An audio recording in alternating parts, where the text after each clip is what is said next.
오늘 하나님께서 우리에게 주시는 말씀 같이 찾겠습니다. 신명기 6장 1절에서 9절까지 말씀입니다. 이는 곧 너희의 하나님 여호와께서 너희에게 가르치라고 명하신 명령과 규례와 법도라. 너희가 건너가서 차지할 땅에서 행할 것이니 곧 너와 네 아들과 네 손자들이 평생에 내 하나님 여호와를 경외하며 내가 너희에게 명한 그 모든 규례와 명령을 지키게 하기 위한 것이며 또 내 나를 장구하게 하기 위한 것이라. 이스라엘아 듣고 삼가 그것을 행하라. 그리하면 네가 복을 받고 내 조상들의 하나님 여호와께서 내게 허락하심 같이 젖과 꿀이 흐르는 땅에서 내가 크게 번성하리라. 이스라엘아 들으라. 우리 하나님 여호와는 오직 유일한 여호와이시니 너는 마음을 다하고 뜻을 다하고 힘을 다하여 내 하나님 여호와를 사랑하라.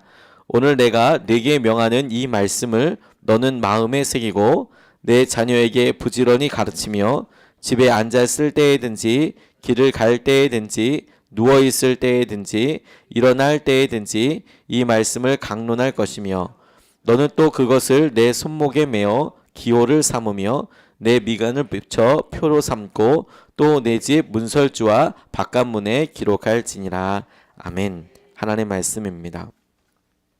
오늘 우리가 함께 읽었던 이 말씀은 이스라엘 사람들이 쉐마라고 부르는 유명한 말씀입니다. 쉐마라는 뜻은 들으라라는 히브리어의 그 들으라라는 그런 단어의 명령 표현으로서 들으라 이스라엘 이렇게 시작되는 이 말씀이 모세를 통하여서 너희들이 대를 이어가면서 반드시 기억해야 하고 마음에 새겨야 될 그런 말씀이다 라고 강조하신 그런 말씀입니다. 유대인의 전통으로는 이 쉐마의 말씀을 하루에 아침 저녁으로 2번 그렇게 외웠다라고 합니다. 하나님께서 이스라엘 사람들에게 말씀을 주시고 각인하게 하시는데 굉장히 중요한 통로였다고 생각이 드는데, 우리가 알고 있는 창세기, 출애굽기, 레위기, 민수기, 신명기를 모세오경 혹은 토라라고 이야기하는데, 이스라엘 사람들이 이 토라 외에 모세가 했던 말들을 이러이러한 말들을 했을 것이다 라고 하는 것들을 모아놓은 글들을 탈무드, 위대한 연구라고 이렇게 이야기를 합니다. 그래서 모세가 했을 것이라고 이야기하는 여러 구전의 말들이 이스라엘 사람들에게 또 내려오는 것이죠. 모세오경 말고도 그런 글들이 이렇게 내려오고 있습니다. 그리고 이 탈무드는 크게 두 종류가 있어서 예루살렘 탈무드, 바벨론 탈무드 이렇게 나누어져 있는데, 잘 아시다시피 이스라엘 백성들이 전 세계로 흩어져서 사는 일이 처음서부터 엄청나게 많았습니다.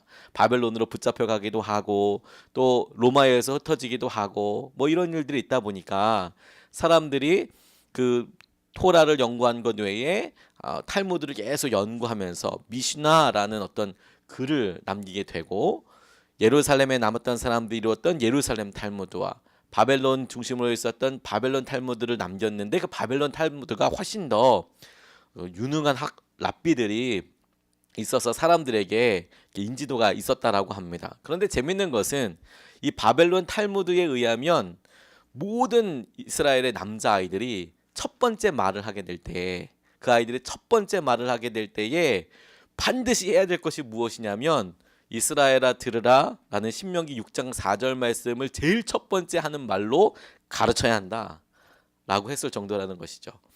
그러니까 왜 이게 얼마나 중요한 말씀인지, 이스라엘 백성들에게 있어서 이스라엘아 들으라 라고 시작하는 이 쉐마의 말씀은 그냥 인생에서 제일 중요한 말씀 정도가 아니라, 남자아이들이 태어나면 무조건 첫 번째 말은 그게 엄마 아빠가 아니라 이스라엘아 들으라고 시작하는 신명기 6장 4절 말씀을 무조건 외우게 해야 한다라고 탈무드에다 적어놓고 알려줬다라는 거예요.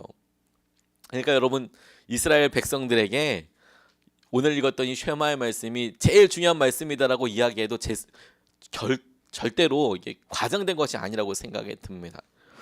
그러니까 하나님께서 이 말씀을 이렇게 강조하시면서 이스라엘 사람들에게 다 외워라, 시도 때도 없이 너 이거 묵상해야 한다라고 이야기하시는 이유가 뭔고 보니까, 말씀 그대로 대를 이어서 이 믿음 생활을 너희들이 유지해야 한다, 사랑해야 한다. 왜? 그 길이 너희들에게 허락되어 있는 은혜와 축복을 누리는 길이기 때문에, 너희들이 나로부터 여호와 하나님으로부터 받을 은혜를 누리게 되는 유일한 통로이기 때문에 말씀을 사랑하고 하나님을 사랑하는 길이 그것밖에 없기 때문에 라고 이야기하고 있는 것이죠. 그래서 이 본문을 통해서 하나님께서 우리에게 강조하시는 말씀을 같이 좀 살펴보고 싶습니다. 첫 번째는 하나님을 사랑하라 라는 것에 우리가 마음을 두고 한번 생각해 보아야겠습니다. 4절 5절 말씀에 이렇게 나와 있습니다. 이스라엘아 들으라. 우리 하나님 여호와는 오직 유일한 하나님 여호와이시니 너는 마음을 다하고 뜻을 다하고 힘을 다하여 내 하나님 여호와를 사랑하라 라고 나와 있습니다. 하나님은 한 분이시고 오직 하나님만이 예배와 찬송을 받으시기에 합당하신 분이시다. 우리에게 가장 큰 명령은 바로 그 하나님을 사랑하라 라고 하나님께서 말씀하고 계시는 것이죠. 말씀을 적용할 때 무엇을 하지 말라 이런 말씀들은 그래도 우리 스스로가 이 말씀을 잘 듣고 있는지 지켰는지 혹은 지키지 못했는지를 명확하게 아는 길이 여러 개가 있습니다. 예를 들어서 이런 거지요. 거짓말하지 말라. 우리가 말해야 될 순간에 이 말이 사실인지 아닌지 우리 스스로가 알고 거짓말하지 않을 수 있지요. 도적질하지 말라. 갖고 싶은 것이 있어도 내 것이 아니니까 내려놓아야 하는 거, 이건 내가 지켰는지 안 지켰는지 명확하게 알죠. 하지 말라라는 것은 안 하면 되는 거니까 우리 스스로가 그 계명을 지켰는지 알 수 있습니다. 그런데 어떤 경우가 좀 애매하냐면 사랑하라 이런 경우는 좀 되게 애매합니다. 왜냐하면 우리들은 다 사랑한다고 이런 일들을 사랑해서 이런 일들을 한다고 이게 우기거든요. 신령과 진정으로 예배하라. 그러면 무엇이 신령과 진정인지 그리고 어떻게 하는 것이 그런 것인지 예배할 때에 그냥 빈 마음으로 하는 것은 무엇이 생각할 것이 굉장히 많아지는 것이죠. 항상 기뻐하라. 이렇게 얘기하면 기뻐한다는 것은 또 어떤 구체적인 행동을 하는 것인지 무슨 말인지 이해가 가십니까? 하지 마라 이런 것들은 우리 스스로가 이 명령을 지키는지 안 지키는지 잘 알게 되지만 무엇을 해라 라고 명령하시는 것은 우리 스스로 이 명령을 지키고 있는지에 대해서 기준을 고쳐 물어야 하는 것이죠. 도대체 어떻게 하는 것일까? 하나님을 사랑하는 명령을 어떤 기준으로 순종했는지 우리 스스로가 날마다 이것을 적용할 수 있을까가 굉장히 중요한 질문이 된다는 것입니다. 왜냐하면 여러분들 가운데 하나님을 사랑하냐고 일일이 다 물어보면 아닙니다라고 이야기하실 분은 아마도 한 분도 없다라는 생각이 들죠. 그런데 막상 또 사랑하라라는 질문을 본인 스스로 하고 나면 정말 그런가? 라고 또 묻게 되는 질문이거든요. 그런 의미에서 이것을 적용해 보면서 이렇게 생각해 보게 되었습니다. 하나님을 하라는 말이 순종하기 위해서 어떤 행동들을 해야만 한다라고 주장할 수는 없다는 거죠. 너 하나님을 사랑한다면 날마다 어떻게 해라. 이렇게 행동으로 적용하는 순간 이게 굉장히 우리에게 율법적이 되고 부담스러워지는 것이죠. 그러니까 사랑한다고 하면 어떤 행동들을 하게 되는데 또 그런 행동을 했다고 해서 반드시 사랑 때문이라고 볼 수는 없거든요. 그러니까 사랑을 하면 우리가 그 사람에 대해서 말로도 표현하고 어떤 행동들을 하게 되어 있지만 그런 행동들을 했다고 해서 뭐 사랑한다고 볼 수 없는 이유, 예를 들어서 스토킹 같은 게 있겠죠. 사랑하니까 만나고 싶고 보고 싶고 찾아가고 싶고 하는 것이죠. 그래서 그런 행동들을 합니다. 그런데 그런 보고 싶고 찾아가는 행동들을 다 사랑이라고 할 것이냐? 스토킹하는 사람들도 그렇게 이야기하겠죠. 받는 사람들은 이건 완전 범죄 행위임에도 불구하고 행동들로는 볼 수가 없겠다는 것입니다. 그러면 무엇 때문에 무엇으로 사랑한다는 것을 볼 수 있을까? 하나님을 사랑한다는 명령은 그렇다고 해서 불가능한 것도 아니고 모든 일을 하나님을 사랑하는 마음으로 하라라는 것입니다. 모든 일을 하나님을 사랑하는 마음으로 하라. 그런 명령입니다. 왜 하는가? 하나님 때문에. 하나님을 사랑하기 때문에 오늘 이 일을 하는 것이다라고 그렇게 순종하라고 말씀하고 계시는 것이죠. 오늘 하는 행동이 하나님을 사랑하기 때문에 하는 것인지 아니면 습관적으로 하는 것인지를 계속해서 점검해 나가라. 하나님을 사랑하는 마음으로 너에게 주어진 일에 대해서 최선을 다하라 라고 하나님께서 말씀하신다고 적용하게 되었습니다. 그런 의미에서 이 정성이라는 것이 참 중요하다고 싶습니다. 정성을 다한다는 거, 마음을 다한다는 뜻이기 때문에 그렇죠. 고사리 교회에서 담임 목회를 할 때 할머니 한 분이 제게 고봉으로 밥을 주신 적이 있었습니다. 담임 목사라고 신방 이렇게 갔는데 고봉밥이 뭔지 아십니까? 커다란 이런 사기 밥그릇을 딱 그대로 두 개를 엎어서 위에 걸 뗀 것을 고봉밥이라고 이야기합니다. 그러니까 어떻게 이렇게 쌓을 수가 있지? 이런 생각이 들 정도로 와, 아무튼 밥이 딱 두 배가 이렇게 됩니다. 그 밥그릇 모양 그대로 딱 두 개가 이렇게 되는 거죠. 그것도 꽉꽉 누른 밥이 그렇게 있습니다. 그러면 시골에서 먹는 그 반찬에 그거 밥 먹는 거거든요. 또 어르신이 주시는 건데 그거 남겼다가는 너무 섭섭해 하시는 거예요. 아무튼 그걸 다 먹어야 했습니다.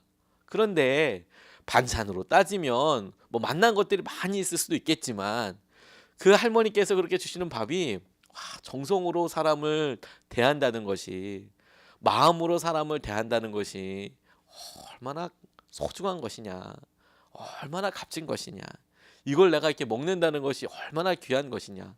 와, 내가 담임 목사로서 이런 복을 누리고 있구나. 그런 기억이 제게 아주 깊이 각인되어 있습니다. 마음을 다한다는 거, 정성을 다했다는 거, 이거 진짜 귀한 선물이 될 수 있는 거거든요. 하나님을 사랑하기 때문에 하나님을 사랑하라 라는 것을 아멘, 제가 하나님을 사랑합니다 라고 고백한 이후에 그것이 우리의 삶에 어떻게 그러면 적용이 되느냐를 깊이 생각할 것이 아니라 사람들이 말을 걸어올 때 하고 있는 일을 잠시 멈추고 눈이라도 마저 보는 그런 마음을 갖는 거. 전화를 받을 때 운전 중이나 뭐 이런 게 아니라고 한다면 그 사람의 마음을 헤아리고 어떤 생각으로 내게 이런 것을 하는지 하는 일을 잠시 멈추고 마음을 같이 따라가 주는 거, 이런 모든 심정을 헤아리고 하는 것들을 내가 오늘도 하나님 사랑하기 때문에 이 일을 하고 있지, 사람을 만나지, 내가 직장에 출근하지, 하나님 때문이지, 하나님 사랑하기 때문이지라고 계속해서 고백하고 나아가는 것을 하나님 사랑이라고 이야기하시겠구나, 이렇게 제게 깨달아졌습니다. 두 번째로 이스라엘에게 강조하고 계신 말씀이 무엇이냐면 하나님의 말씀으로 하루를 채우라 라는 것이죠. 6절부터 9절까지 말씀입니다. 이 말씀을 너는 마음에 새기고 자녀에게 부지런히 가르치며 집에 앉았을 때에든지 길을 갈 때에든지 누워있을 때에든지 일어날 때에든지 이 말씀을 강론할 것이고 내 손목에 매어 기호를 삼으며 내 미간에 붙여 표를 삼고 내 집 문설주와 바깥 문에 기록해라 라고 이렇게 말씀하고 계십니다. 하나님께서 당신의 말씀으로 우리의 삶을 그대로 채우기를 원하고 계신다라고 적용하게 됐습니다. 사람의 마음은 그릇과도 같습니다. 가만히 놔두면 무언가로 다 차게 되어 있습니다. 그냥 하루를 아무 생각 없이 쭉 지나가다 보면 온통 잡것들이 마음속에 다 이렇게 있죠. 염려와 걱정해야 될 일 한 가지만 생겨 보십시오, 여러분.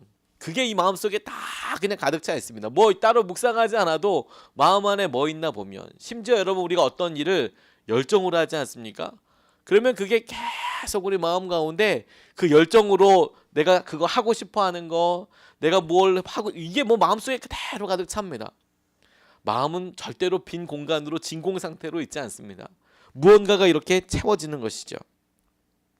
자연스럽게 비울 수 없는 것이 마음이라면 그 마음에 무엇이 있는지 관리할 수 있는 가장 좋은 방법은 무엇이냐면 그것을 의식적으로 무언가로 채워 넣는 것이죠.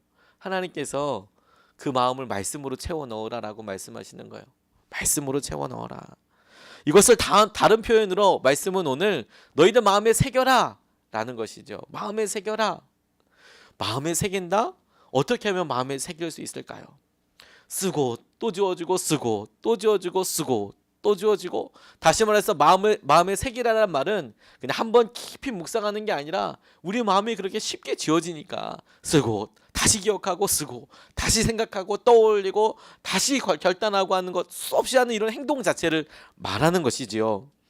그래서 마음에 새긴다는 말은 외우라, 묵상하라, 기억하라 라는 말이라고도 할 수 있겠습니다. 이스라엘 백성들이 참 대단한 이유가 여러 가지가 있겠지만 저는 오늘 이 말씀을 이스라엘 백성들이 그대로 따랐던 것이 너무 귀하다고 생각이 듭니다. 이 구절 하나 기준으로 삼고 흩어졌습니다. 디아스포라로 전 세계 방방곡곡에 흩어져서 그들이 붙잡고 있는 유대교 경전이 우리가 알고 있는 모세오경이고, 그 모세오경 중에서 그것을 해석하는 여러 방법이나 랍비들이, 성경 선생님들이 가르치는 탈무드의 내용들을 보면 신명기 6장 4절 말씀, 태어날 때부터 그거 하나 암송하게 해서 나아가게 하는데 2000년이 지난 지금도 그거 그대로 외우고 있다라고 한다면 하나님께서 이 말씀 하나에 살을 붙이듯이 이스라엘 백성들을 붙이시고 이 말씀으로 이스라엘 백성들을 꼿꼿이 세워 나가시고 이 말씀으로 이스라엘 백성들을 회복시키셨다고 봐도 되는 거 아니겠습니까? 이스라엘 백성들이 특별히 뭐 부러워서 찬양하고 싶은 마음은 없지만 와, 이들을 보면 한 말씀이 한 사람을 어떻게 변화시키고 그 말씀이 한 민족을 어떻게 지키고 그 말씀이 얼마나 사람들을 놀랍게 능력으로 경험하게 하는지를 보여주는 말씀이라고 제게 깨달아졌습니다.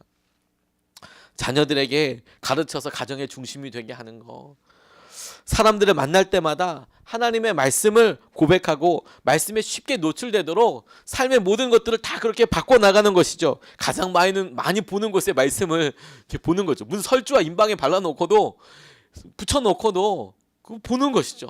이스라엘아 들으라, 네 하나님은 유일한 하나님이시다라고 기억하고 떠올리고 계속 이렇게 하는 것이죠. 이스라엘 백성들은 푸른색 술을 손에 달았다고 이야기합니다. 이유가 자신들이 선택된 사람이고 순결하고 정결해야 한다는 것을 스스로 떠올리기 위해서 손끝에다가 그것을 달았다고 그래요. 그러니까 움직일 때마다 푸른색 술이 보이는 것이죠. 이 술이 뭔고 내가 여호와 앞에서 순결하고 정결해야 돼. 이걸 하루에도 몇 번씩 보일 때마다 확인하기 위해서 이렇게 붙여놓고 이렇게 했다고 하는 것이죠. 우리들에게도 좋은 습관들이 참 많습니다. 저희가 선한목자교회에서 훈련 받았듯이 영성 일기를 쓰는 이유가 다 그와 같다고 생각이 들어요. 우리 삶에 어떤 약속을 든 거죠. 우리가 예수 그리스도를 묵상한다, 말씀을 묵상한다.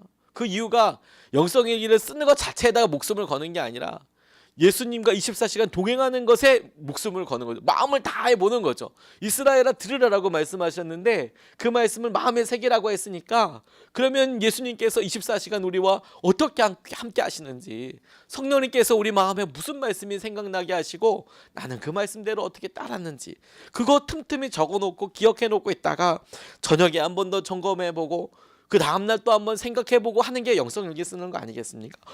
엄청 좋은 습관을 우리에게 허락하여 주셨죠. 그런데 그걸 다시 한번 고쳐 물어보면 이렇습니다.